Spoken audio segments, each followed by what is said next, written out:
बालक के सर पे गुरु हाथ रहे तेरा। गुरु ऐसे विनय दे दे, गुणगान करूं तेरा। इस बालक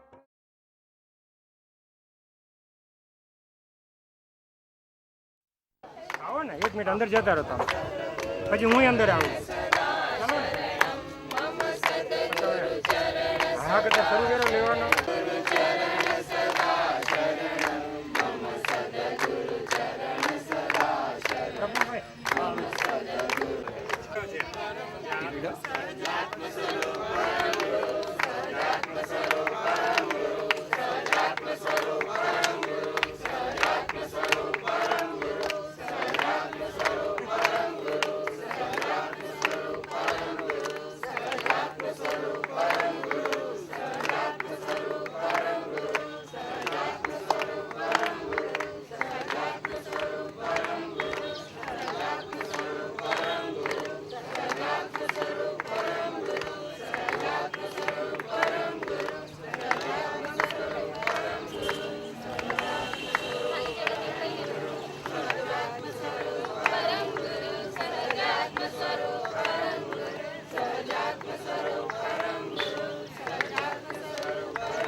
ज्ञान के अंदर जो लगता है ऐसा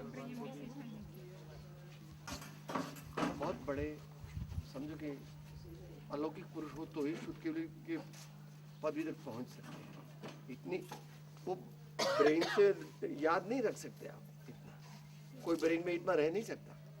वो तो साधना के जो उच्च समाधि के माध्यम से परिणामों की शुद्धि कर लेते हैं तो ज्ञानावरणी का इतना क्षोभ हो जाता है कि सब एक पुस्तक जुए ने પછી આમ हाँ બધા પુસ્તક પછી એમાં કોઈ भी प्रश्न पूछो तो विवेकानंद भी हाँ, एक दिन में इतनी पुस्तक पढ़ के देखते थे, फिर भी उतना नहीं झलकता तो भी थोड़ा बहुत तो उनको इतनी शुद्धि होती है मगर रहते सप्तम गुण स्थान तक ही। इससे आगे सप्तम गुण स्थान में जाएंगे मैंने समाधि में ही रहते हैं। सविकल्प समाधि निर्विकल्प, सविकल्प समाधि निर्विकल्प, सविकल्प समाधि निर्विकल्प समाधि। इनके लिए तो आप दुनिया में ऐसा घर जाओ ऑफिस, घर जाओ ऑफिस, घर जाओ ऑफिस जाओ, दोनों जगह पाप का ही बंद होता है, उसको मालूम नहीं। अपने परिणाम किसके अच्छे हो तो पुण्य का बंद हो। जाओ घरे जाओ, અમાર શુભમાંથી શું જોવે એટલે કોબા પછી जाओ दोनों जगह पुण्य के बंद होते हैं। बाकी शिक्षण में सावधान છે અને સરકમસ્ટન્સીસ એકલા નડતા નથી। घर में रहने पर पुण्य पाप बंद होता है ऐसा नहीं है, मगर उत्कृष्ट पुण्य बन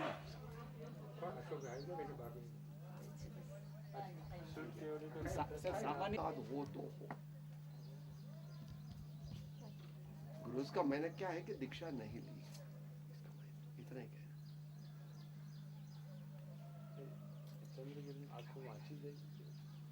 भाई अपने को बताएंगे और बाद में जाते वक्त पढ़ लेंगे वो अपन मेरा सामने जी भाई आप इधर आ जाइए, आप बीच में आ जाइए, इधर आ जाइए आप थोड़ा जोर से बोलना। दर्शन करवा दे। 2300 साल पहले उत्तर भारत में एक बार अकाल पड़ा था ऐसा बोलते हैं। जो अंतिम शतक केवल था भद्रबाहु मुनि करके, वो 8वें उत्तराधिकारी पर था ऐसा बोलते हैं महावीर भगवान का। वो उनके साथ 12,000 मुनि और चंद्रगुप्त मौर्य के साथ ये दक्षिण की ओर यात्रा किया ऐसा बोलते हैं। जो उस टाइम यहाँ पे कोई मंदिर वगैरह कुछ नहीं था, ऐसा कोई आदमी कुछ नहीं था। फिर वो घना सा जंगल था ऐसा, तो उन लोगों को स्वाध्याय करने में जगह ठीक लगा, इसलिए वो लोग आके इधर रुके और बहुत दिनों तक स्वाध्याय किए। उनमें से कई लोगों का इधर सल्लेखन के साथ समाधि हो गया, जो दिगंबरों में होता है। नहीं बराबर, सब ये सब लोग जानते हैं ये सब थोड़ा बहुत। और उनमें से कई लोगों का इधर समाधि हुआ, इसलिए इसको तीर्थ क्षेत्र और पुण्य क्षेत्र और ऋषिगिरी आदि बोलते हैं इसको। तो उसके बाद भद्रबाहु मुनि को एज हो गया था, वो बुजुर्ग हो चुके थे और बाकी मुनियों का विहार हो गया यहाँ से। भद्रबाहु मुनि इधर ही रह गए, उनके साथ ही रह गए चंद्रगुप्त मौर्य। पहले भद्रबाहु मुनि का बहुत दिनों के बाद सल्लेखन के साथ समाधि इसी पर्वत को हुआ है। उनका गुफा भी देखते हैं, उधर देख सकते हैं। उनका चरणों को इधर रुकना पड़ा, ये पहाड़ के ऊपर रुकना पड़ा, उनको रात बिताना पड़ा। तो काला देव कुछ दिक्कत होता है, उसको आगे नहीं जा पाती, वो उसको फिर दर्शन के लिए आई तो उसको मन में रह जाता, तो मैं को दर्शन करना था मगर ऐसा हो गया, इधर ही दर्शन हो जाए, ऐसा कुछ सोचते हैं, ऐसा बोलते हैं। फिर उसके बाद में वो सोते हैं तो उसको स्वप्न पड़ता है, ऐसा बोलते हैं। ये स्वप्न में एक कुष्मांडी माता बोलते हैं, उसका मंदिर है इधर, वो स्वप्न में आई ऐसा बोलते हैं। तो आके फिर ये बड़े पहाड़ पे एक मूर्ति बन सकता है ऐसा, तो आप इधर से तीर छोड़ने के लिए बोलना पड़ेगा बेटे को, ऐसा कुछ होता है। तो उन्होंने सुबह उठ के फिर चाउंड्रे को बोलते हैं तो तीर चलाने के लिए, वो सोने का तीर इस पहाड़ से उस पहाड़ चलाया ऐसा बोलते हैं। उसके बाद में उधर एक रेखा चित्र आ गया, ऐसा मूर्ति जैसा आ गया ऐसा बोलते हैं। फिर उन्होंने एक शिल्पी को बोल दिया अरिस्टनेमी करके उनको बनाने के लिए। तो बनाने से पहले दोनों के बीच में एक सौदा होता है, अग्रीमेंट बोलते हैं ना वैसा। तो बनाते वक्त जितना भी टुकड़ा निकलता पत्थर का उतना सोने देने का ऐसा कुछ। तो उन्होंने बनाने के लिए उसको 12 साल लग गया और एक जमीन से एक ही पत्थर है पूरा मूर्ति, पूरा one stone curve from one stone only. वो ऊपर से नीचे बनाया और पहले सिर बनाया, ऐसा बनाया। तो कई लोगों को साथ में लिया मगर वो मेन वही है जो बनाते उसको 12 साल लग गया। और ये बाहुबली भगवान अखंड तपस्या किए 12 महीना ऐसा बोलते हैं, इसलिए इसको 12 साल में एक बार महामस्तकाभिषेक होता है। और जिस टाइम मूर्ति रेडी हो गया तो उन्होंने सोना वगैरह नहीं लिया ऐसा बोलते हैं। फिर क्योंकि वो भगवान की मूर्ति बना रहा था, उसके माँ भी मना कर दी तो कुछ दिक्कत भी होता है ऐसा बोलते हैं। फिर वो उन्होंने जिस टाइम मूर्ति रेडी हो गया उस टाइम वो महामस्तकाभिषेक आयोजन करता है चाउंड्रे जिसने मूर्ति बनवाया वो। और उस टाइम उन्होंने पंचामृत का, दिगंबर में पंचामृत अभिषेक होता है ना वैसा, वो पंचामृत का जितना भी अभिषेक करता है वो भीगता नहीं ऐसा बोलते हैं। जो चंदन का, केसर का और दूध का, नारियल पानी का अभिषेक करता है मगर वो नहीं आता है, सब भीगता भी नहीं ऐसा बोलते हैं। मूर्ति में पानी पे नीचे नहीं गया क्योंकि ऐसा बोलते हैं। फिर उसको घमंड आ गया, सब दुनिया में सबसे बड़ा मूर्ति मैंने बनाया ऐसा, उसको खुद को घमंड आ गया ऐसा बोलते हैं। भक्ति चला गया इसलिए नहीं आया ऐसा बोलते हैं। फिर वो चिंतित होता है तो उसी टाइम एक कुष्मांडी माता बोलते हैं सपने में आई थी, वही एक बुढ़िया के रूप में आई ऐसा बोलते हैं। तो आके फिर परमिशन लेके, अनुमति लेके थोड़ा सा लोटे में पानी लेके, दूध लेके कलश में, तो ऊपर से चांदी कलश में दूध लेके ऊपर से अभिषेक करती है ऐसा बोलते हैं। फिर वो पूरा मूर्ति भीग के, थोड़ा सा दूध से पूरा मूर्ति भीग के फिर सामने वाला तालाब भर गया ऐसा बोलते हैं। ये सामने वाला तालाब देखते हैं पानी का, उस टाइम दूध का भर दिया ऐसा बोलते हैं। फिर उसके वही उसको सफ़ेद तालाब बोलते हैं, वही कन्नड़ में बिड़ीगोड़ा बोलते हैं। ये जैन साधुओं को श्रवण बोलते हैं, इसलिए इसका नाम श्रवण बिड़गोड़ा है। यहाँ पे टोटल 14 मंदिर है यहाँ पे। ऐसे मूल भगवान, घर के भगवान के हिसाब से अलग अलग टाइम में अलग अलग राजाओं ने, भक्तों ने, ऐसा मंत्रियों ने, कई लोगों ने बनवाए, अलग अलग टाइम पे नहीं बनाए। पहले 2 मंदिर बना, उसके बाद में वो प्रतिमा बना, उसके बाद में एक के बाद एक मंदिर बना ऐसा। इसलिए इसको यहाँ पे 3 आदिनाथ का, 3 शांतिनाथ का, 3 पार्श्वनाथ का, सुपार्श्वनाथ, चंद्र प्रभु, नेमिनाथ, अनंतनाथ, बाहुबली भगवान, कुष्मांडी, पद्मावती, टोटल 14 मंदिर है यहाँ पे। तो पहले वाला शांतिनाथ हो गया। दूसरा वो खंडित मूर्ति मिलेगा आपको। वो मूर्ति बनाने से पहले इधर एक मूर्ति बना रहा था मॉडल, वो बनाते बनाते खंडित हो गया सब। तो खंडित मूर्ति को इधर ही छोड़ दिया और दूसरा वाला बाहुबली जी का उधर रेडी किया। उसके बाद इसको भरत जी का मान लिया। बाहुबली जी का रेडी होने के बाद भरत जी का मान लिया।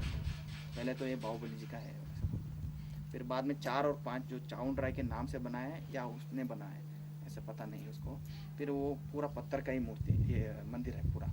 क्योंकि ये सब कुछ मंदिर ऐसे वेंटिलेशन था, बाद में पैक किया गया, मगर वो मंदिर पूरा पत्थर का, उसी टाइम पूरा पत्थर का ही बना हुआ है। सबसे खूबसूरत मंदिर है इस एरिया में, जो चारों तरफ 24 भगवान का मूर्ति और जहाँ पशु पक्षी, राजा रानी और एक के ऊपर एक मूर्ति मंदिर है। वो नीचे वाला चाउंड्राय ने बनवाया ऐसा बोलते हैं। फिर ऊपर का जनदेवर्ण करके उसके बेटे ने बनवाया ऐसा बोलते हैं। और 7वां जो मंदिर है सौती गंधवार्ण बोलते हैं उसको, जो वैसल विष्णुवर्धन की पत्नी शांतला देवी ने बनवाया ऐसा बोलते हैं। वो वैसल विष्णुवर्धन वैष्णव था, उसके पत्नी वो तो जैन थी ऐसा बोलते हैं। बाद में ये 10वां जो मंदिर है मज्जिगण बस्ती बोलते हैं उसको। एक बूढ़ी माँ ने मट्टा, जो कर्ड्स होते हैं ना, कर्ड का जो मट्टा बेच के एक मंदिर बनवाया ये सब। दही वेचने जे पैसा आवे दररोज 1 रुपया बचावे, दररोज 1 रुपया बचे, हम कथा इसलिए उसका कन्नड़ में मज्जिगे बोलते हैं उसको, वो मज्जिगण बस्ती बोलते हैं। 12-13 जो है सबसे पहले पुराना मंदिर है, पहला वाला मंदिर, उसको चंद्रगुप्त मंदिर बोलते हैं, अंधेरा बस्ती बोलते हैं।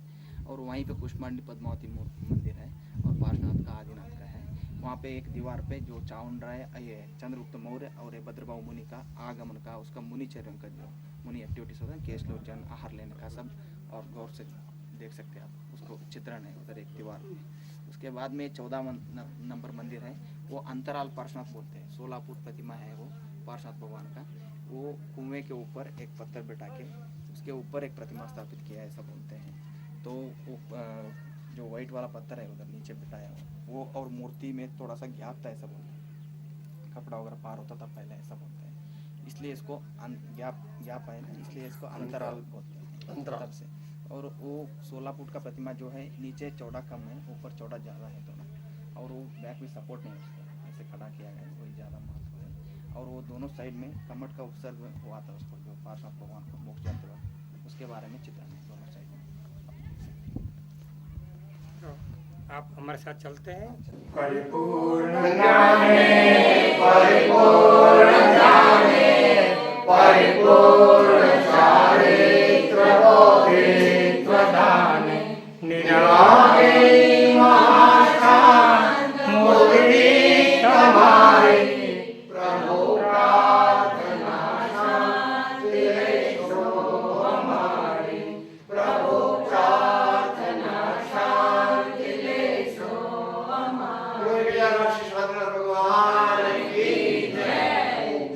ओम ओम ओम भौगोलिक भगवान जी बात करें। शांतिनाथ भगवान प्रसिद्ध राजचंद्र करुणाएं सिद्ध। शांतिनाथ भगवान प्रसिद्ध राजचंद्र। मुट्ठी मार, वो मुट्ठी उगामते वो कौन सा वहाँ है? हाँ जी, वो એવા ભગવાનજી ચંદ્રપ્રભુજી। હા ચંદ્રપ્રભુ આ તો છે। હા પેલા હમણાં મોડર્ન બનાવ્યા છે, મોડર્ન એટલે આ બહુ જૂની પ્રતિમા આ તો બહુ શરીર જેટલું મસલ વાળું છે ને તો એના પણ મોઢું એટલે પ્રપોર્શનેટ નથી એમ। હા ચંદ્રનાથ દિનેશ્વરો પ્રભુ ચંદ્રનાથ દિનેશ્વરો। ચંદ્ર દેખાય છે ને નીચે नीचे नहीं नहीं नहीं नीचे नीचे बैठक वो दो के बीच के जम्बू दो के बीच में ऐसा સોનાગીરી માં ચંદ્ર પ્રભુ ભગવાન બહુ સરસ છે ઓકે। સોનાગીરી बीच में है ना। અને મૂળ વિધિમાં બી પણ બહુ સરસ। મૂળ વિધિમાં આપણે સાહેબ સાથે રાત્રે બેસીને ચંદ્ર ભગવાન चलो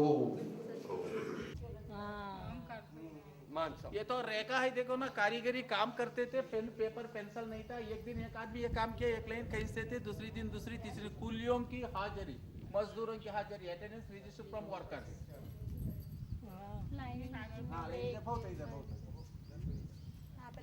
लाइनिंग करे ना अभी कितना लोग को आया है। आज नहीं हाजिरी पूरे हाजिरी सबसे बढ़िया लास्ट वाला है 14 नंबर की आदिनाथ भगवान है। ओम शांति ओम शांति।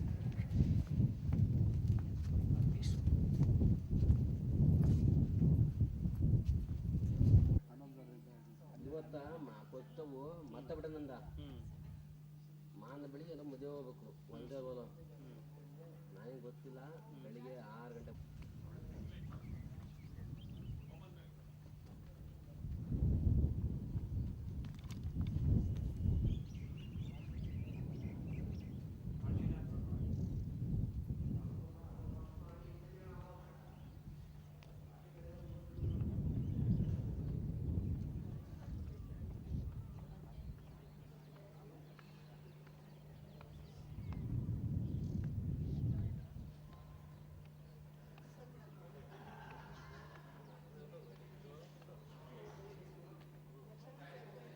સ્પેશિયલ આ પથ્થર જુદો છે ને આ રસ છે, આ કાળો આરસ છે ને આ પથ્થર છે।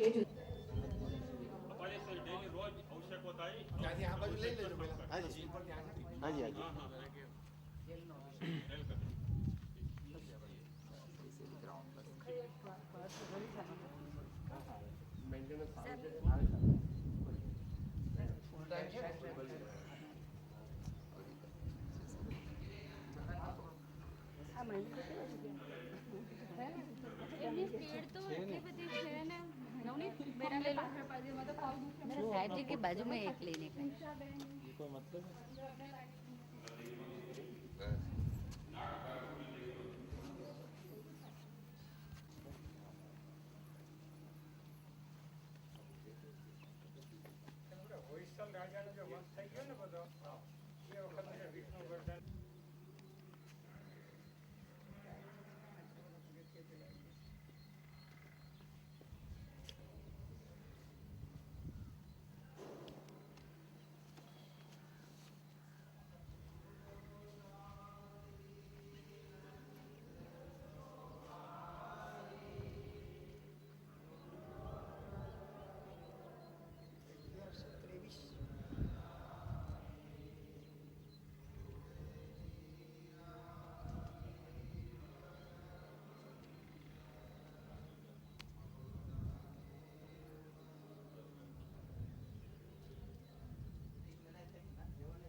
ભાષણ ભગવાન બધા પૂરા થઈ ગયા 16 ફૂટનું છે 16 ફૂટ है पार्श्वनाथ बड़ी मूर्ति है ओ लास्ट अग्री मंदिर में 14 नंबर लास्ट 14 14 नंबर हाँ 14 नंबर ये कौन सा नंबर है? शांतिनाथ भगवान નંબર 6 नंबर नंबर 7 नंबर ಆರು 6 ಅಂದ್ರೆ ಇದು ಇದು ಯಾವುದು ಅಂತ ಹೇಳಿ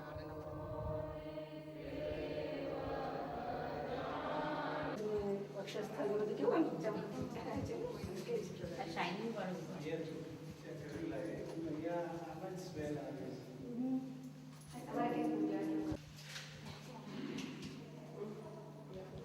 एक संकुल जहाँ पर मुनि लोग रहते हैं और आता बंदर जो ना कर्नाटक में क्योंकि भक्ति शुद्ध और कहीं नहीं है हम भक्ति जो कहते हैं वो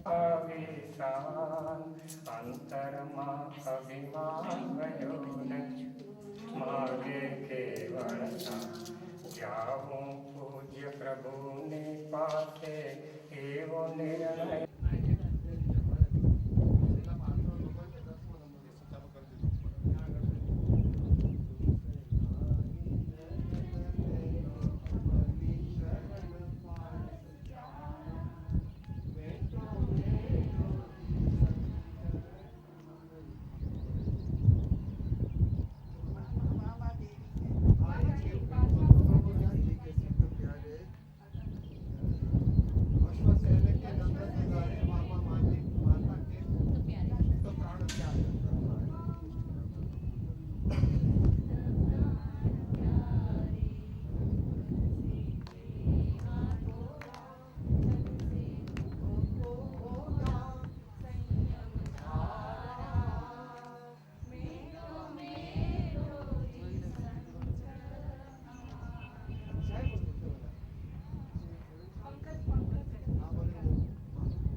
सराउंडिंग में ऊपर बस एक मिनट साहब एक मिनट मतलब જેટલા બધા આજુબાજુ જેને ઉભા રહી જાઓ જલ્દી 1 2 બોલો બાહુબલી ભગવાન કી જય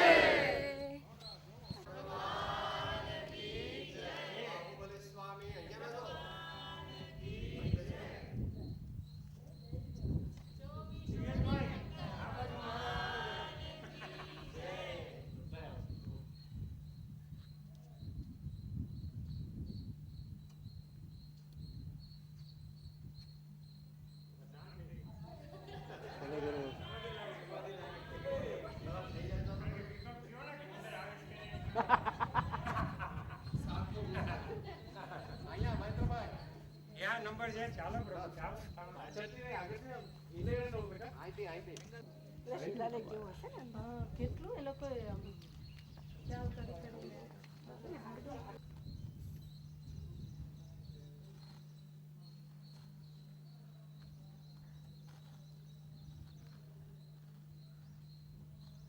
ચોવીસ ભગવાનની મૂર્તિઓ છે અહીંયા મુખ્યપણે નેમિનાથનું અને ઉપર પાર્શ્વનાથનું મંદિર છે.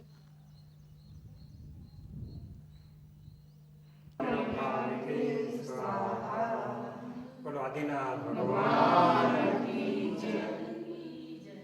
ઋષભ જિનેશ્વર પ્રીતમ પ્રીતમ રાજ રાજેશ્વર પ્રીતમ પ્રીતમ और न चापुरे कन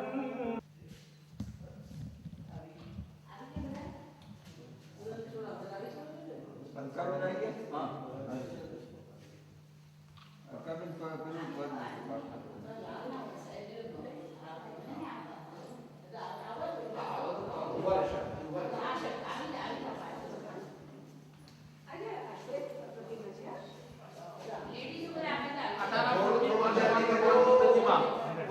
के साथ प्रभावली मूर्ति पूरा एक ही पत्थर से बनाया. विशेष पूजा के लिए दोनों तरफ सीढ़ियां बनाया और एक विशेषता ये प्रतिमा ग्रहण का स्थापित किया.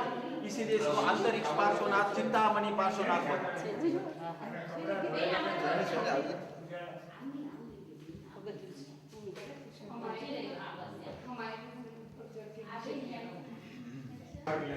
अर्घ्य तो પછી લઈએ પહેલા ભગવાન પ્રી બે કડી કંદર પદર પશુ સાર પલ કમઠ શંકર નૈનમ લકેયો અશ્વસેન નંદન જગત વંદન સકલ સંગ મંગલ કિયો પ્રભુ સકલ સંગ મંગલ કિયો દિન ભરી બાલક બને દીક્ષા કમઠ માન વિલાર के श्री पार्श्वनाथ जिनेन्द्र के पद में नमो श्रीरतार के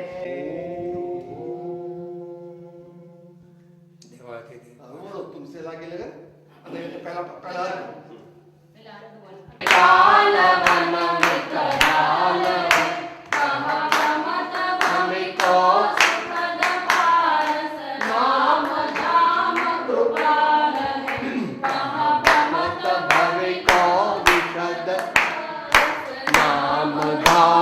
कृपाल श्री पार्श्वनाथ जिनेन्द्राय अनर्गत्राप्ते વાત શું બોલો કમઠ બાવાની આંખમાં જે જડે તમારી વાત શું બોલો તારો તારો પારસનાથ તારો તમારા ગુણને બોલો અરે કમઠ મેઘમાળી થયો પ્રભુ કૌશગમાં ધીર જળ વરસાવે જોરમાં આવી નાકે અડા છે વીર રે તમારી વાત શું બોલે આવી નાકે અડા છે વીર રે તમારી વાત શું બોલે તારો તારો પારસનાથ તારો તમારા બોલ અરે ધરણ ઇન્દ્રાસન ચડ્યો આવ્યો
जो आवश्यकता है उसके अनुसार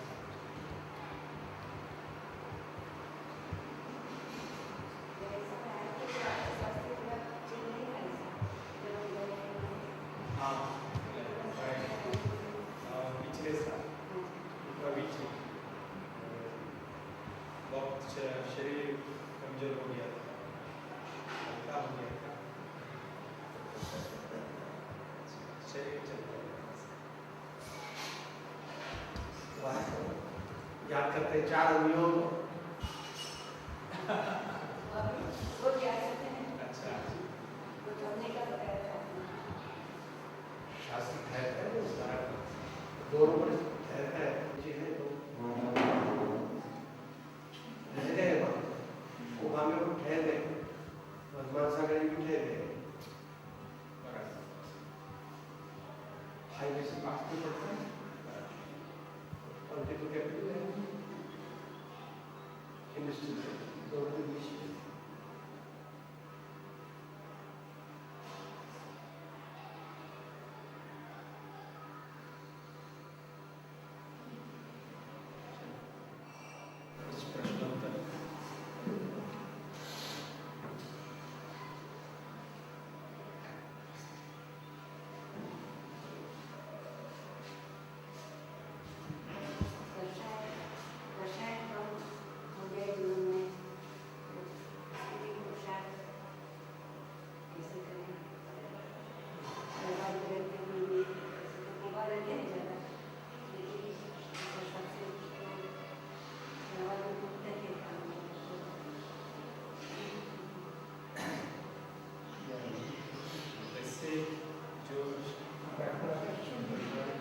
समझ में आ गया।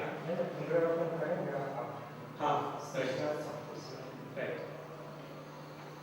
प्रश्न ये है उनका कि कषाय को दूर करने के लिए क्या पुरुषार्थ करना चाहिए, व्यवहारिक जीवन में रहते हुए भी यह कैसे हो सकता है, ये प्रश्न है। वैसे सबसे पहली बार इसका उत्तर देंगे सम्यक दर्शन के माध्यम से। सम्यक दर्शन के सब्जेक्ट में, सम्यक दर्शन के प्रकोष्ठ में या सम्यक दर्शन के अध्याय में या सम्यक दर्शन के अधिकार में ये कहा जाता है क्रोध, मान, माया और लोभ ये कषाय हैं, ये चारित्र मोहनी की प्रकृति है।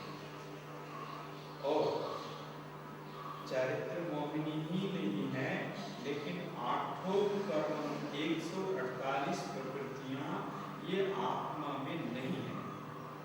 ये सबसे पहला निर्णय है कि ये आत्मा में नहीं है।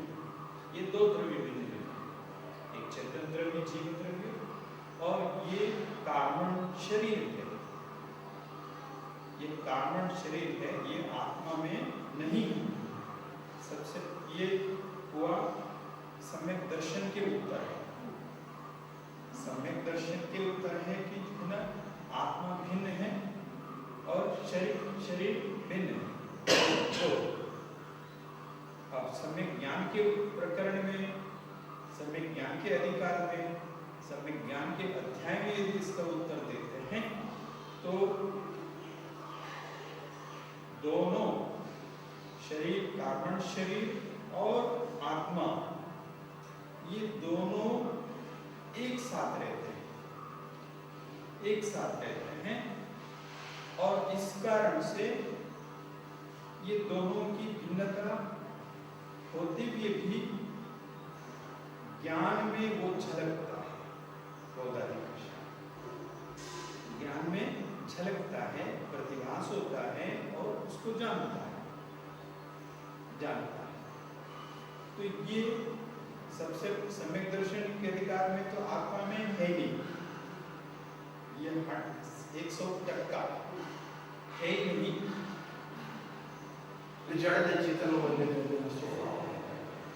लेकिन सम्यक दर्शन के प्रकरण में उत्तर दे सकते हैं कि जो दोनों भिन्न हैं तो भी कषाय को नहीं जानता। अगर नहीं जानते हैं तो हम कषाय हैं कैसे पता लगेगा?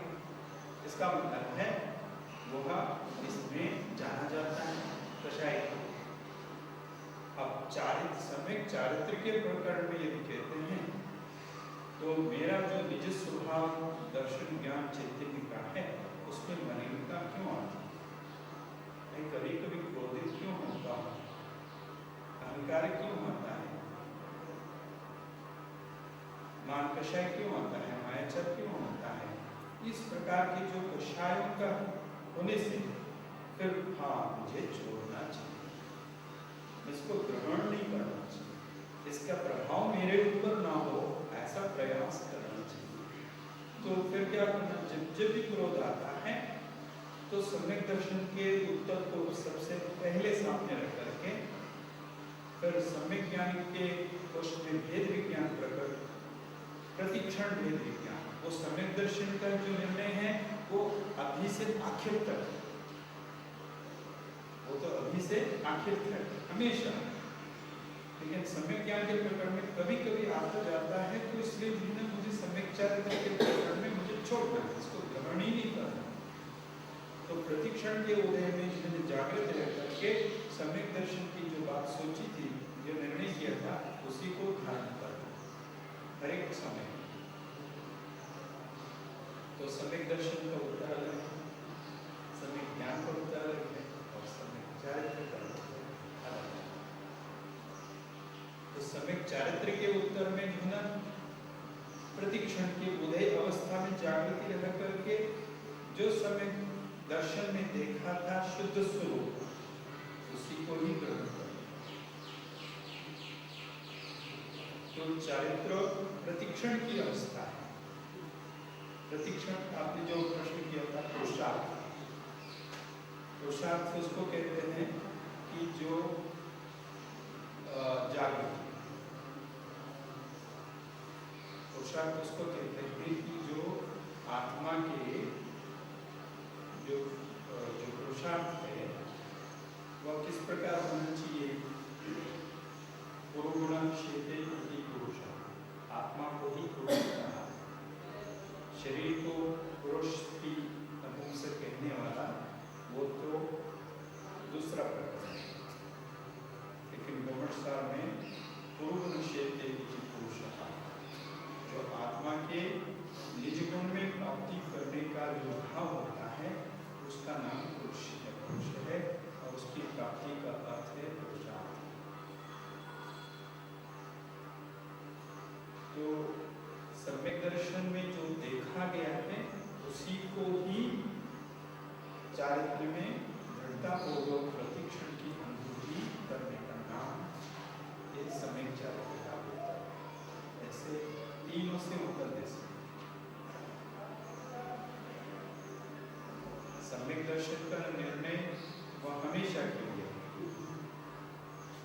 शाश्वत है, वह ध्रुव है, दृढ़ता, लेकिन वह चारित्र में आता है तो प्रतिक्षण की आवश्यकता है।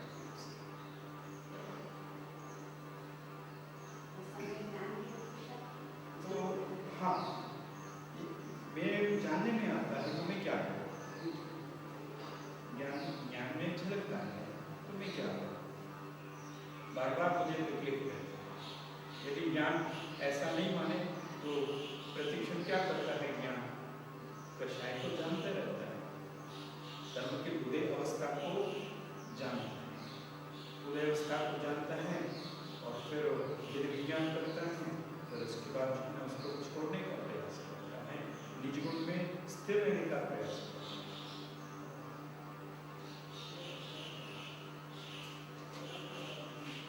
छोड़ने का प्रयास नेगेटिव और निज गुण में स्वस्थ होना पॉजिटिव, और दोनों का बैलेंस कैसे करें? बैलेंस ये है कि जिसे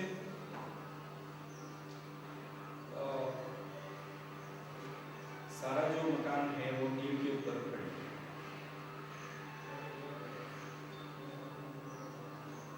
तो नींव के ऊपर की फाउंडेशन इसको कहते हैं। पहले जमाने में कोई संस्था निर्माण करना हो उसको ट्रस्ट कहते हैं, ट्रस्ट। और अभी लोगों के थोड़े भाव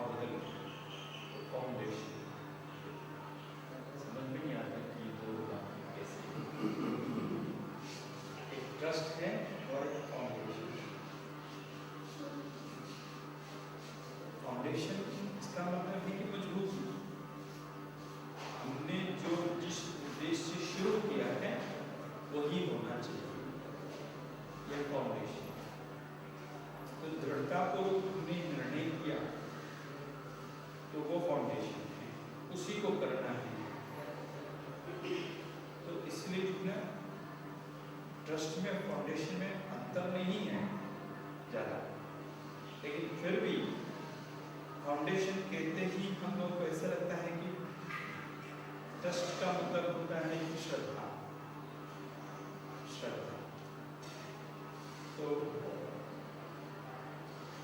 एक दूसरे को मानना या किसी विचार को स्वीकार करना।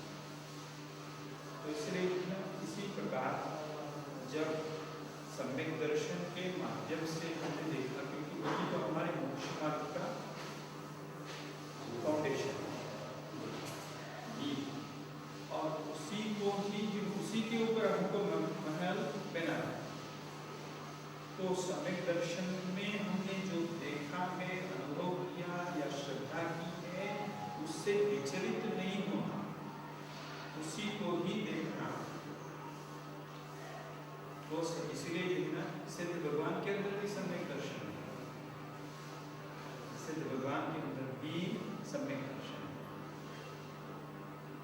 सिद्ध भगवान के अंदर जो गुणों में हम गिनती करते हैं 8, उसमें चारित्र की गिनती नहीं है, क्योंकि चारित्र का फल उनको मिल गया है, अब दोबारा मिलने की आवश्यकता नहीं।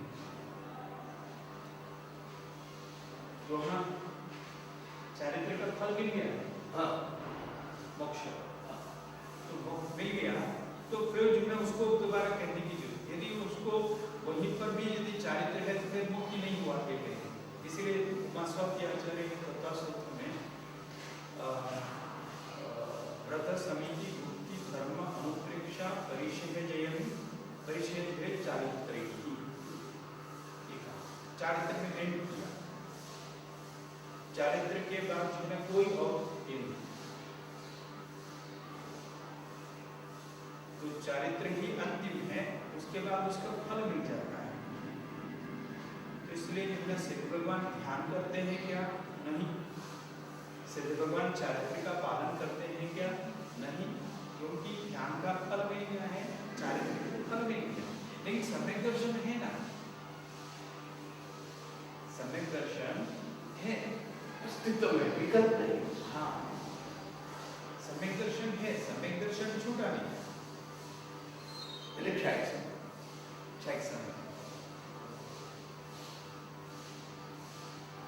तो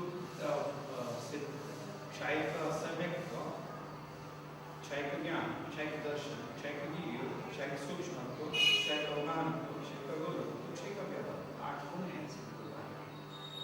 इसमें चारित्र की गिनती नहीं, ज्ञान का है, दर्शन का है, लेकिन इसकी नहीं। तो क्यों? उसका फल मिल गया है। वो समय के बाद जो है ना मोक्ष जाने तक बीच की जो है ना वो कड़ी, मोक्ष सम्यक दर्शन के बाद मोक्ष प्राप्ति होने तक, कराने तक वहाँ रहता है। उसके बाद वो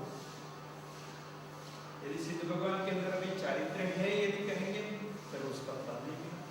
अभी कोई साधना कर रहे हैं, वो सिद्ध है, साधना नहीं, चारित्र सिद्ध हो गए। हाँ, सफल तो ये जो अनंत अनंत समाधि सुखमान, अनंत दर्शन ज्ञान, अनंत संगीत रूप। चारित्र का फल क्या? मुख्य प्रयोजन अनंत आनंद, अनंत आनंद, मोह का संपूर्ण नाम। वो सम्यक होने पर थोड़ा फर्क हुआ।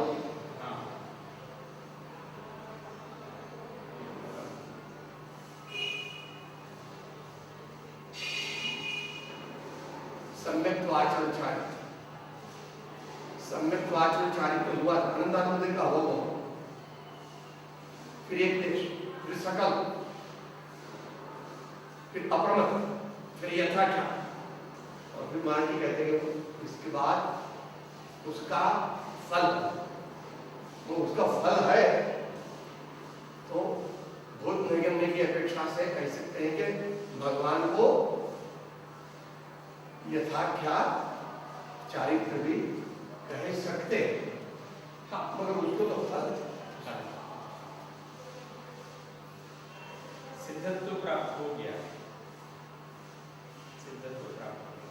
अरिहंत के अवस्था में जो है जो यथाज्ञात चारित्र 12वें गुण स्थान में प्राप्त हो गया था, 13वें गुण स्थान में अरिहंत अवस्था प्राप्त हो गई, तो केवल ज्ञान हो गया। और उसके बाद जो है ना फिर भी यदि चारित्र है तो कह सकते हैं कि प्रायश्चित विनय वियावृत्य स्वाध्याय ध्यानानुकरण, तो ध्यान के प्रकरण में शुक्ल ध्यान में है।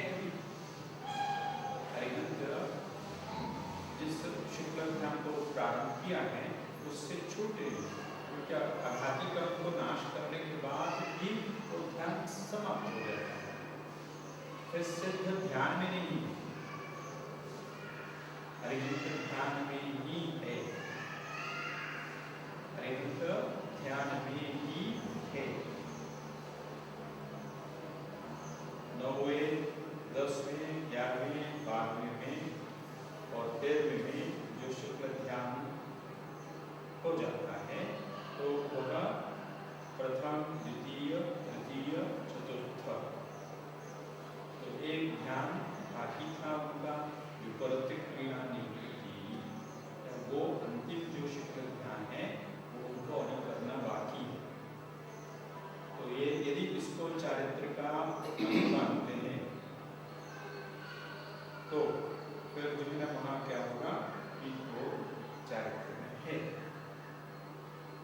चारित्र में है। अघाती कर्म को भी उस चारित्र के माध्यम से नाश करके फिर मोक्ष चले जाते हैं। तो अरिहंत और सिद्ध में ही अंतर है।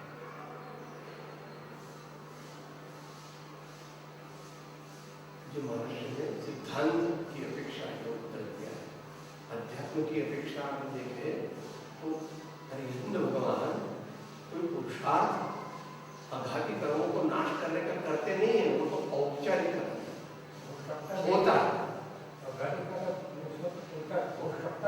हाँ, हो सकता है, क्योंकि वो आत्मा के घात करने वाले गुण नहीं अपने अपने समय पर समाप्त हो जाते हैं।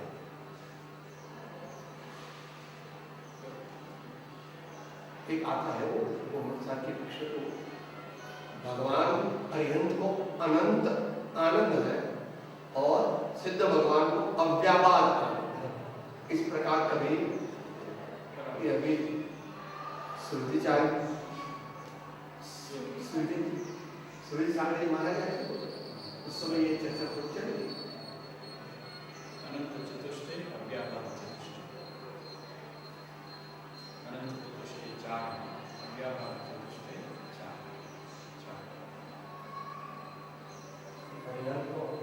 आगम और अध्यात्म में, आगम और अध्यात्म में इतना अंतर है कि सिद्धांत कहिए या आगम कहिए दोनों की बात, सिद्धांत और आगम। सिद्धांत शास्त्र या आगम शास्त्र,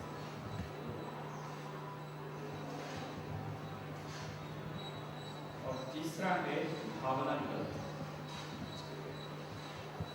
भावना ग्रंथ, भावना जिसमें 12 अनुप्रेक्षा, 10 धर्म भावना, 16 कारण भावनाएं, ये इनको गिनती है। 12 अनुप्रेक्षा, 12 भावना, 16 कारण भावना, 10 धर्म, इनको भावना ग्रंथ में गिनती किया। जैसे समय साल की टीका लिखी है जैसे नाचार्य, उन्होंने इसको भावना ग्रंथ को अलग किया, क्योंकि इसमें आगम अध्यात्म दोनों सम्मिश्र पूरा साधना काल में ऐसा होना नहीं चाहिए, नहीं तो एक से तो काम बने। साधक अवस्था में तो दोनों को मिला करके आगे चलना, और ये भावनाएं ना हो तो भी मुश्किल है, क्योंकि प्रगति नहीं हो पाती। तो सिद्धांत शास्त्र जो है ना या आगम शास्त्र एक ही चीज है। अध्यात्म शास्त्र अलग है। तो सिद्धांत शास्त्र आगम शास्त्र में ये कहा गया है कर्म सापेक्ष कथन। आगम या सिद्धांत कर्म सापेक्ष कथन। जैसे अरिहंत हैं, कैसे अरिहंत हो गए? 4 घातिया कर्म नष्ट हो गए, इसीलिए अरिहंत हो गए, और इसीलिए उनको अनंत चतुष्टय भी प्राप्त हुआ। 4 घाती कर्म मोहनीय, ज्ञानावरण, दर्शनावरण, अंतराय, ये 4 कर्म नष्ट होने से क्षय होने से अनंत चतुष्टय प्राप्त हो। अनंत दर्शन, अनंत ज्ञान, अनंत वीर्य और अनंत सुख। तो ये बिना घाती कर्म नष्ट हुए वो प्राप्त नहीं हुआ है। ये आगम और सिद्धांत शास्त्र कहते हैं। और अध्यात्म शास्त्र में कहते हैं कि उसमें कर्म साक्ष्य कथन नहीं है, कर्म की चर्चा नहीं है। कर्म नष्ट होने से गुण प्रकट हुआ, प्राप्त हुआ, ये नहीं कहते। गुण आत्मा में है, अनादि है, अनंत। अनंत ज्ञान, अनंत दर्शन, अनंत वीर्य, अनंत सुख, ये आत्मा के अनादि अनंत गुण है और अन्य गुण से आया नहीं। जो है वो दूसरे में जाता नहीं, न कम हुआ न ज्यादा हुआ, न कम हुआ न ज्यादा हुआ, बाहर से आया नहीं, जो है वो गया नहीं। तो इसलिए जितना जो गुण है, अब केवल ज्ञान अनंत चतुष्टय प्राप्त कैसे हुआ? वंदे तद्गुणलब्धे, वंदे तद्गुणलब्धे। उन गुणों को उन्होंने अपनाया, उन गुणों के चिंतन किया, उन गुणों में रंग लिया, उन गुणों को ही ध्यान किया और शरीर कर्म इत्यादि के टच भी नहीं किया, स्पर्श भी नहीं किया और सोचा भी नहीं है कि। तो गुणों के चिंतन से अनंत चतुष्टय प्राप्त हो गया और गुण सापेक्ष कथन होने के कारण वहां दोष का चिंतन चर्चा तो है नहीं, करना ही नहीं।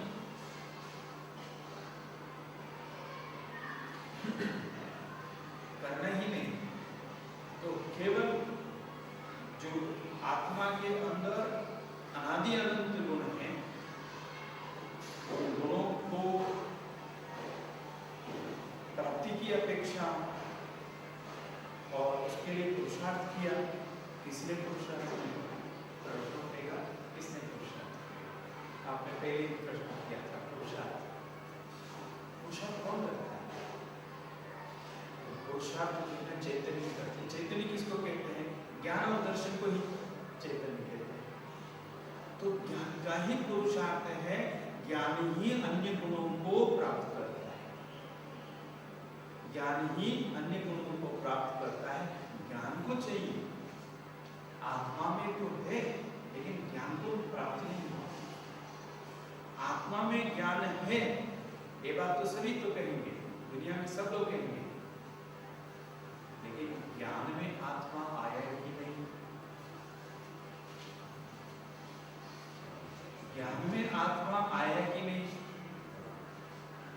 आत्मा में ज्ञान है ऐसे दुनिया के सभी दर्शन वाले कहते हैं, सभी तो कहेंगे, विज्ञानी भी कहते हैं, मनोविज्ञानी भी कहते हैं, सभी मिथ्या दृष्टि भी कहते हैं कि आत्मा में ज्ञान है, लेकिन ज्ञान में आत्मा आया है कि नहीं? जैसा नहीं आया तो आत्मा नहीं होकर नहीं आया। आत्मा का जैसा स्वरूप है वैसा ही संपूर्ण गुण, द्रव्य गुण, पर्याय जितने गुण हैं उनके वो सब ज्ञान में आया कि नहीं? जिस समय ज्ञान में सारे अन्य ज्ञान के अलावा अन्य गुण आ गए तो ज्ञान को प्राप्ति हुई। ज्ञान भी पुरुषार्थ करता है। तो ज्ञान उनकी अपेक्षा है। ऐसे जब प्रवचन साथ में आएंगे तो क्या कहेंगे? स्वरूपे चरणम चारित्रम स्वस्मय प्रवृत्ति ही तदेव वस्तु स्वभावात् धर्म शुद्ध चैतन्य प्रकाशनम इति अर्थः। बाद में कहते हैं समस्त दर्शन मोह दर्शन चारित्र मोहनी उदय अपादित समस्त मोह क्षोभ विहीन परिणाम आत्मनोहि साम्य। हाँ, तो आचार्य की शैली तो दोनों को साथ में लेकर ही चले। हाँ, दोनों जिनवाणी है।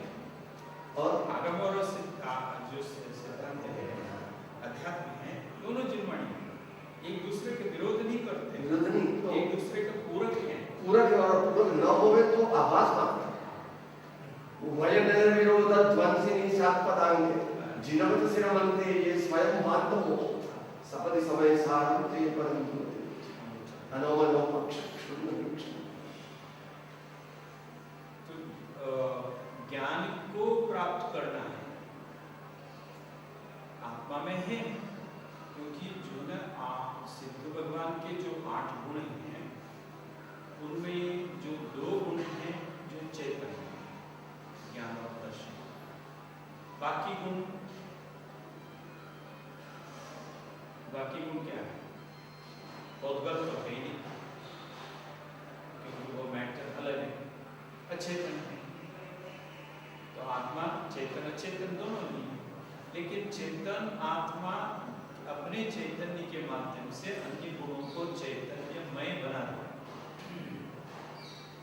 चैतन्यमय बना देगा, क्योंकि ज्ञान के अंदर वो सारा गुण समाविष्ट होकर के ज्ञानमय हो जाता है, दर्शनमय हो जाता है। इसलिए ज्ञान के अंदर ऐसी शक्ति अन्य गुणों को अपने अंदर समाविष्ट कर लेता है और वह उद्गल से, अन्य द्रव्यों से, जो उद्गल धर्म आकाश और काल, इन सब से परे होकर के, अन्य जितनी भी जीव द्रव्य उनसे भी परे होकर के अपने आप को स्वतंत्र तरीके से और ज्ञानमय हो जाते हैं आपकी सारे, और केवल गुण को ही स्वीकार करते हैं जो उसको स्वीकार नहीं करता। इसलिए अध्यात्म में ज्ञान और दर्शन मुख्य क्यों हो जाते हैं? क्योंकि ज्ञान के दर्शन के माध्यम से ही अन्य गुण प्राप्त हो जाते हैं। और प्राप्त करना किसको? आत्मा को। आत्मा में तो है ही है, फिर ज्ञान को मिला नहीं, ध्यान को नहीं मिला, फिर ज्ञान को प्राप्त करना है, क्योंकि आत्मा में ज्ञान गुण एक ऐसा है, वही तो अन्य गुणों के बीच में अध्यक्ष है। ज्ञान प्राप्त करना है, आपका कहना है कि पर्याय में लाना है, सम्यक ज्ञान को पर्याय बनाना है, सम्यक बनाना है। नहीं, आत्मा के अंदर दिखना, मान लीजिए सिद्ध भगवान के अपेक्षा 8 गुण, यह आपके अंदर भी, मेरे अंदर भी, इनके अंदर भी, सभी के अंदर जीव, लेकिन आत्मा में सारे गुण होते हुए भी फिर संसार में क्यों है? संसार में क्यों है? क्योंकि उन गुणों का पहचान नहीं, निज के गुणों का पहचान नहीं हुआ था, परिचय भी नहीं हुआ था। तो ढूंढने वाला कौन है? ज्ञान।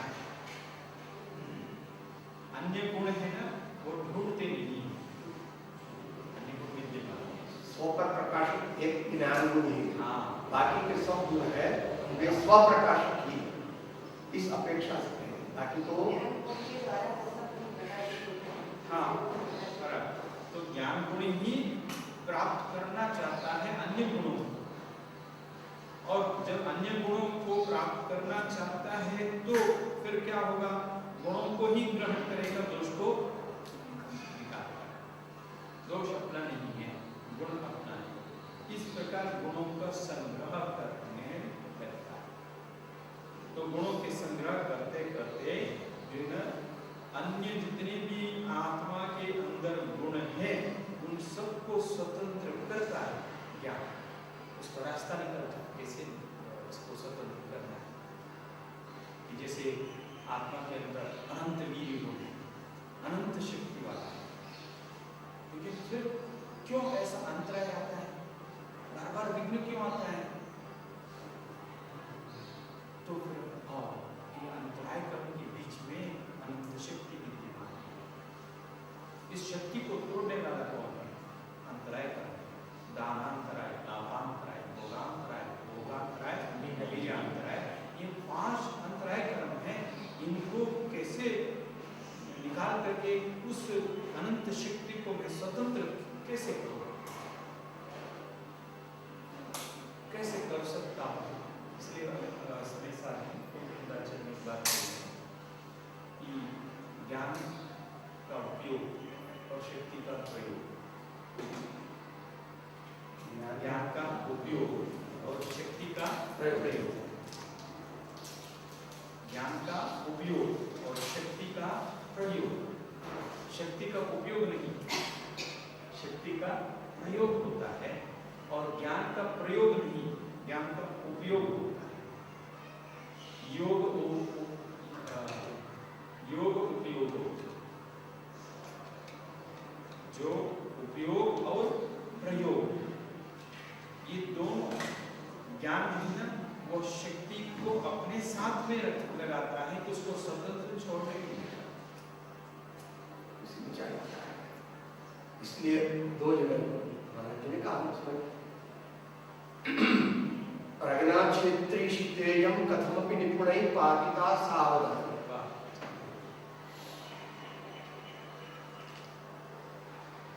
मगर कौन कर सकता है वो भी, जब वहां पर थोड़ा एवरी मैन कैनॉट बीट ऐसा कहते हैं।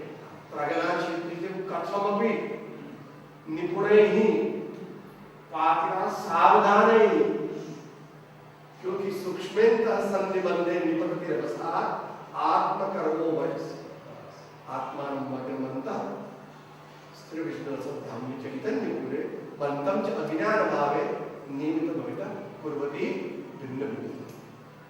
और वो ज्ञान जब उसका प्रयोग करेंगे तो भगवान उसको एक विशेष नाम देते हैं, जो कि समय सार का सार में बताया कि भेद विज्ञान सिद्धा सिद्धा ये अस्यैव भावतः बद्धा बद्धा ये किल। तो भेद ज्ञानतः ऐसा नहीं कहा, भेद विज्ञानतः। तो ज्ञान का जो दोषों के परिहार में, पराजय परास्त करना जो उपयोग हुआ, उसको सिद्धांत में चारित्र कह देंगे। हम सत्यव्रत बोलेंगे, हम सत्यव्रत ग्रहण करते हैं, अहिंसा व्रत ग्रहण करते हैं इत्यादि, चाहे अनुभूत हो चाहे महाभूत, वो भी चरणानुग की अपेक्षा से साधना में आवश्यक है। मगर वह चरणानुग की अपेक्षा की साधना है, उसमें अगर द्रव्यान योग और अध्यात्म की अपेक्षा नहीं जोड़ी जाएगी तो वो सिर्फ क्रिया जड़त्व प्रकट हो। योग की क्रिया को उपयोग की क्रिया मान लेना ठीक नहीं है। योग और उपयोग दोनों का एक संबंध बताया है। वो प्रवचन सार के जो योग की बात करते हैं, मैं प्रयोग की बात करता हूँ। बराबर, प्रयोग है वो शक्ति का योग, मनोयोग, वचन योग और काय योग को उपयोग अलग है, लेकिन ये प्रयोग की अपेक्षा, शक्ति की अपेक्षा दो उपयोग बनते हैं, ज्ञानोपयोग और दर्शनोपयोग। लेकिन शक्ति का प्रयोग होता है, शक्ति का प्रयोग होता है। तो क्या हुआ हमारे यहाँ कि जो चतुर्दश पूर्व 14 पूर्व थे, उसमें एक पूर्व का नाम है वीर्यांतराय, वीर्यानुवाद हो। अभी जो समझता रहे ज्ञान प्रवाद का विषय है, ज्ञान प्रवाद हो, और जो गुणस्थान और मार्गस्थान का जो विषय है वह अग्रायणी पूर्व का विषय है, अग्रायणी। इसलिए जितना वीर्यानवाद को ग्रंथ नहीं मिला, तो पूज्यपाद स्वामी ने तत्वासूत्र की टीका करते समय सर्वासिद्धि में बहुत बार उन्होंने अनंत वीर्य का जगह जगह जगह उल्लेख किया, वो कुछ गुरु परंपरा से प्राप्त इन सबको इकट्ठा करने के बाद दुगनी होगी कहाँ जाना और कैसे रास्ता बनाना, एक अन्वेषण, एक गमन। तो ज्ञान को आगे बढ़ने के लिए जिन्हें ये भी शक्ति की जरूरत है। इसलिए अरिहंत भगवान अरिहंत क्यों हो गए, कैसे हो गए? क्योंकि उन्होंने शक्ति को भी भरपूर प्रयोग किया ज्ञान के साथ साथ, तभी जाकर के उनको जो केवल ज्ञान हुआ। क्योंकि ज्ञान के अंदर शक्ति नहीं है। हाँ, जो क्वांटम थियरी है, किसका है क्वांटम थियरी? आइंस्टीन का। जो क्वांटम थियरी में ये कहते हैं, उसमें काफी विवाद है। मैं इसकी चर्चा करता हूँ क्योंकि कभी ये चर्चा आपको भी कभी आ सकती है। क्वांटम थियरी में कहते हैं, जैसे मान लीजिए अभी ये बल्ब है, ये बल्ब हटा करके यदि फैन लगा है तो करंट है वो घुमा, अभी क्या कर रहा है? प्रकाश कर रहा है। यदि उसी को होल्डर लगा करके यदि फैन के साथ कनेक्शन दे दिया तो लाइट बिकम्स एनर्जी। ये क्वांटम थियरी का प्रिंसिपल है। बाद में इस क्वांटम थियरी के ऊपर बहुत रिसर्च हुआ, होना भी चाहिए। अपने जैन धर्म की अपेक्षा से इसकी होना चाहिए। क्या है हमारे यहाँ तो लाइट जो है ना, वो तो उद्गल का पर्याय है। सदो बदो सोमो पूर्व संतान वेद तम छाया उज्जोदात वसैया उद्गल बस सच्चाई। तो वो उद्गल के हैं, दो उद्गल दूसरे पर्याय में। यदि किसी ने इसको ज्ञान को ही क्वांटम थियरी के अनुसार लाइट बिकम्स एनर्जी के रूप में यदि ज्ञान को शक्ति के रूप में परिवर्तित करते हैं तो संभव है। क्योंकि यहाँ लक्षण भेद से अलग है। Light becomes energy, you can convert the light into energy. Bulb हटा दो, मोटर लगा करके फैन के साथ कनेक्शन करो या दूसरे मशीन में करो, टेप रिकॉर्ड करो, एसी में लगाओ तो चलता है। क्योंकि वो पहले भी उद्गल था, अभी भी उद्गल है। It is a change in itself. लेकिन जो है ना ज्ञान क्वांटम थियरी के अनुसार जो है ना, ज्ञान शक्ति नहीं हो सकता। यदि शक्ति होता तो फिर अंतराय कर्म की व्याख्या क्या है? अंतराय कर्म किसको आवृत करता है? तो अनंत वीर्य जो शक्तिमान है उसके संबंध में ये कथन है। इसलिए वीर्यानवाद ग्रंथ अपने को नहीं मिला। ये हम लोग लोग स्वामी को ज्ञान प्रवाद को मिला, दर्शनाचार्य जी को अग्रणी को मिला, वीर्यानवाद ग्रंथ नहीं मिला। अस्तिनास्ति प्रवाद भी एक पूर्व, लेकिन वो भी कुछ मिला, कुछ नहीं मिला। तो हमारे ग्रंथ थोड़ा सा अपूर्ण होने के कारण से हम लोग एकदम स्पष्ट रीति से यही है थोड़ा कहने में फिर भी जितना उपलब्ध है उसका मान होता है। कहने का तात्पर्य है कि ज्ञान अलग है, शक्ति अलग है, ज्ञानावर अलग है, अंतराय कर्म अलग है। तो हमारा पुरुषार्थ दोनों में लगाना चाहिए। हाँ, ज्ञान के बारे में आपने बताया, ज्ञान प्राप्ति के लिए और शक्ति प्राप्त करने के लिए उसका अंतराय है। हाँ, विज्ञानतराय का सर्व उत्तम है। हाँ, जैसे आप यहाँ बैठे हैं, मैं बैठा हूँ, मैं गिरता हूँ, मैं चाहता हूँ कि ठीक से मैं बैठ जाऊँ, मेरा जिसमें उपयोग लगता है वहीं पर मेरा शक्ति को लगे रहे। तो ऐसे कोशिश तो मैं करूँगा, लेकिन नहीं हो रहा, क्योंकि मेरा ज्ञान का उपयोग अलग चल रहा है, शक्ति का प्रयोग अलग चल रहा है। तो आचार्य गुरुकुल भगवान ने समिसार में भी एक बात कही है कि ज्ञान को आत्मा के गुणों के साथ संयुक्त करो,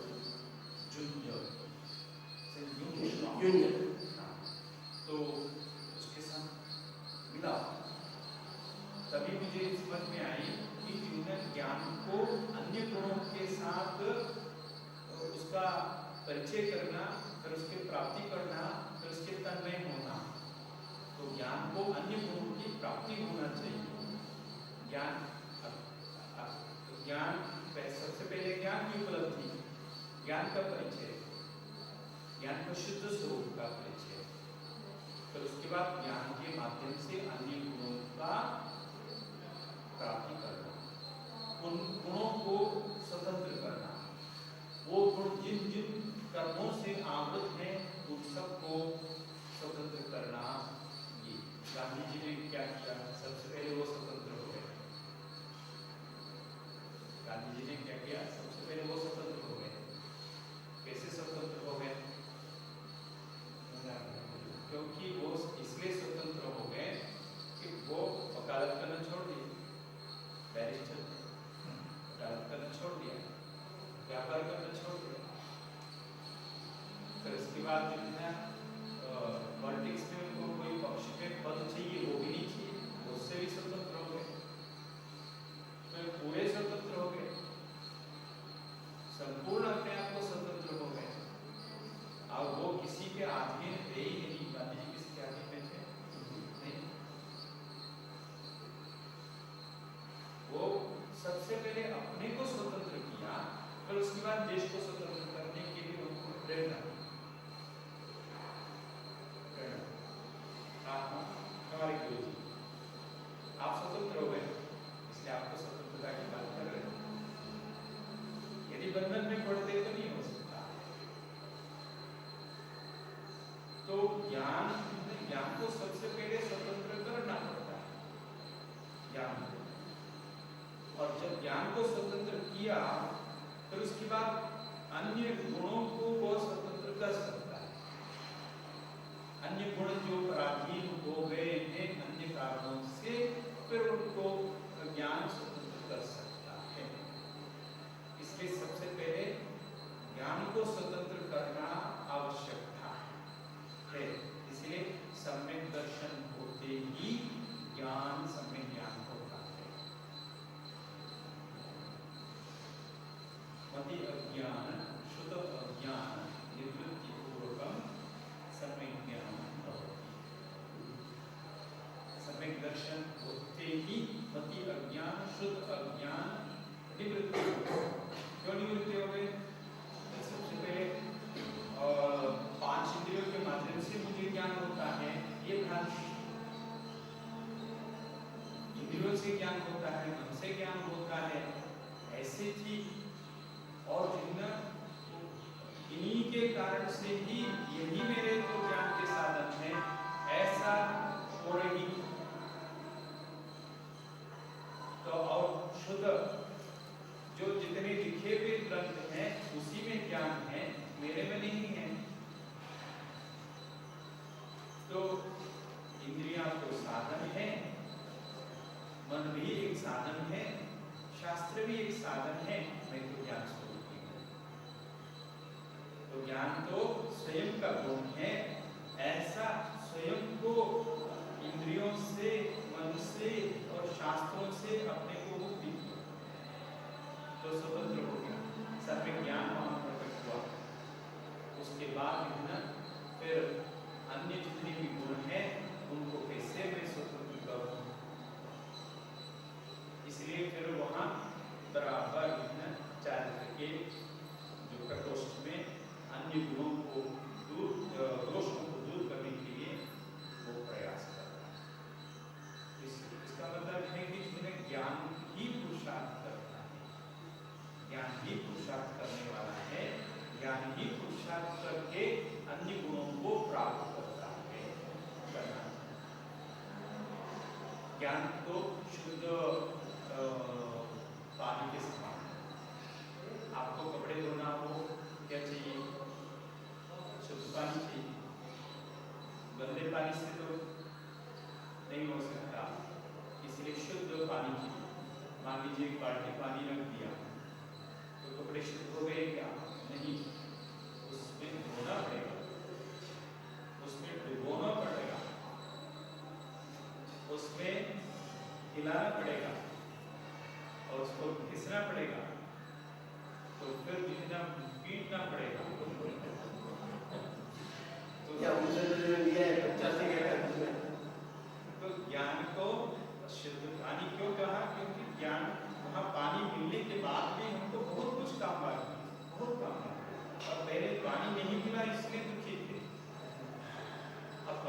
इंद्रिय खुशी हो गई, लेकिन पानी रोके रहे तो भी कपड़े शुद्ध नहीं होंगे, उसके माध्यम से होना पड़ता है।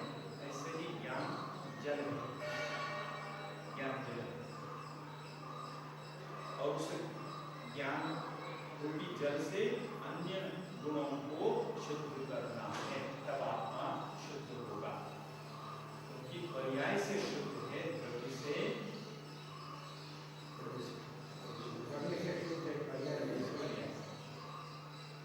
इसलिए कपड़े भी पर्याय से शुद्ध है। जब नया खरीदा था तो पर्याय वहाँ तो शुद्ध था, अभी बिना बाद में जो उपयोग किया उसका प्रयोजन लिया, पहन लिया, हवा में घूमे और निर्मलित हो गया। इसी प्रकार से ये जो ज्ञान रूपी जल है, उसी के माध्यम से अन्य गुणों को धोना पड़ता है। और इसलिए दशरक्षण की पूजा में एक बात आती है, अक्सर ध्यान भी मारा जाते हैं। मैं उनसे कभी भी क्षेत्र की समस्या के बारे में कभी चर्चा नहीं करता, कभी झगड़े के बारे में कभी नहीं, कभी सामाजिक विषयों के बारे में मुझसे कभी चर्चा नहीं, क्योंकि मैंने एक बार पहली बार ध्यान को सुना था, पढ़ा था, मुनि मन समउज्ज्वलनी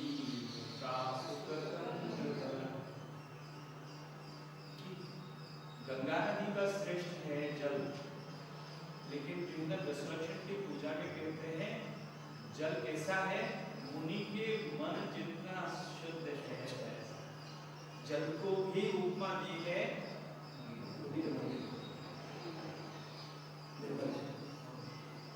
जल की उपमा किससे दिया है,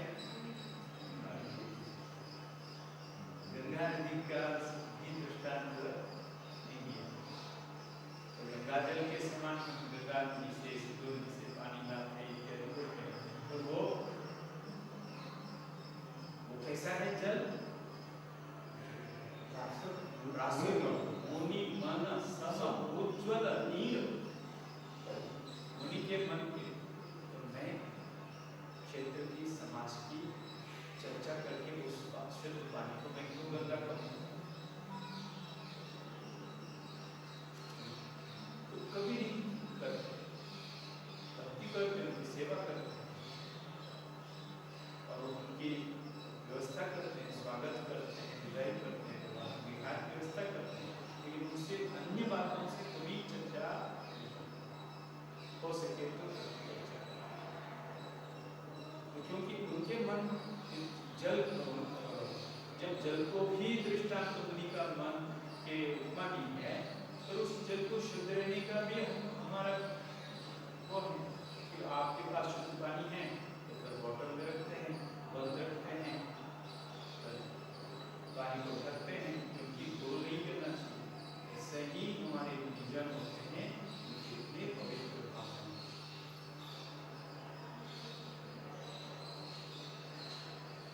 मतलब कषाय को हृदय में लाने नहीं देते और घड़ी नहीं करते, ऐसी स्थिति में होना। तो पूजा की बात, तो भगवान की पूजा में जल लाए, जल चढ़ाना है, लेकिन जल कैसा है,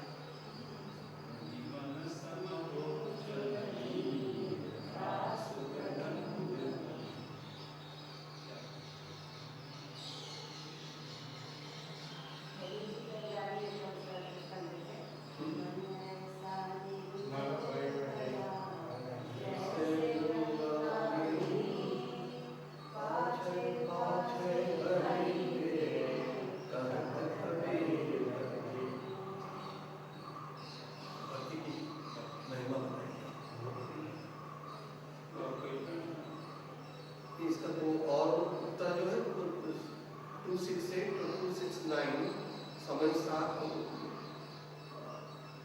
सर्वविश्व विज्ञान अधिकार के बाद में जो परिशिष्ट आया है, इसमें आचार्य ने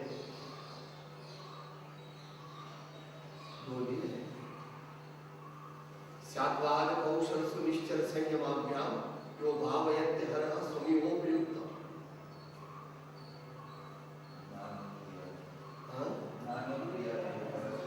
ज्ञान क्रिया है परस्पर मैत्री पात्रिकृत शैली भूमि भवान सकेगा। बहुत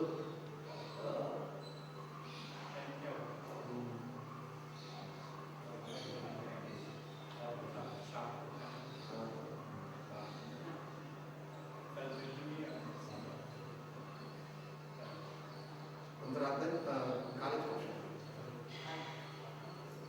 આપણે વાગે એક વાગે સમજ આવી જઈશું।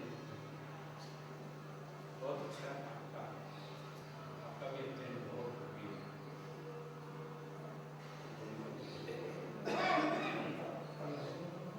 हाँ समाचार पूछो, क्या समाचार? जब आए जब भी आपको एडजस्ट आपको चार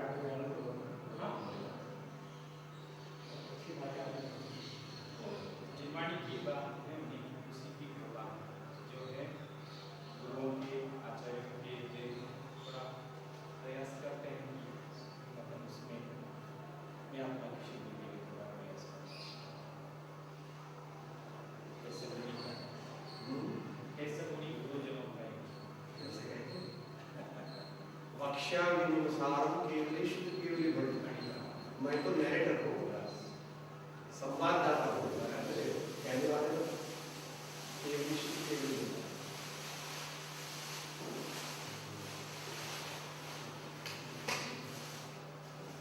उनका हमेशा आपके पास अनुग्रह रहता है। जब हमें मोक्ष को कुछ न कुछ मिल जाए और आवाज तक काफी आपकी कृपा जो है सुविधा अच्छी है।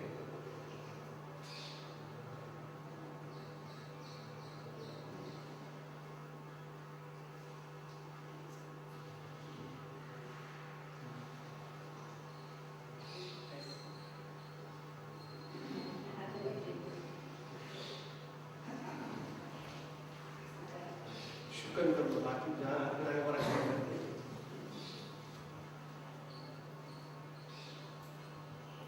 आप सबको मैं क्या कहूँ, आपने ईश्वर दिया है, आपको मोक्ष मिल गया।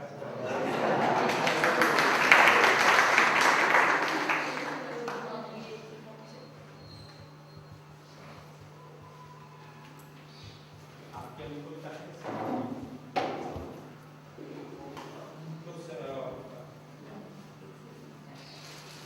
पहाड़ के ऊपर जाएंगे। हाँ बड़े पहाड़ हाँ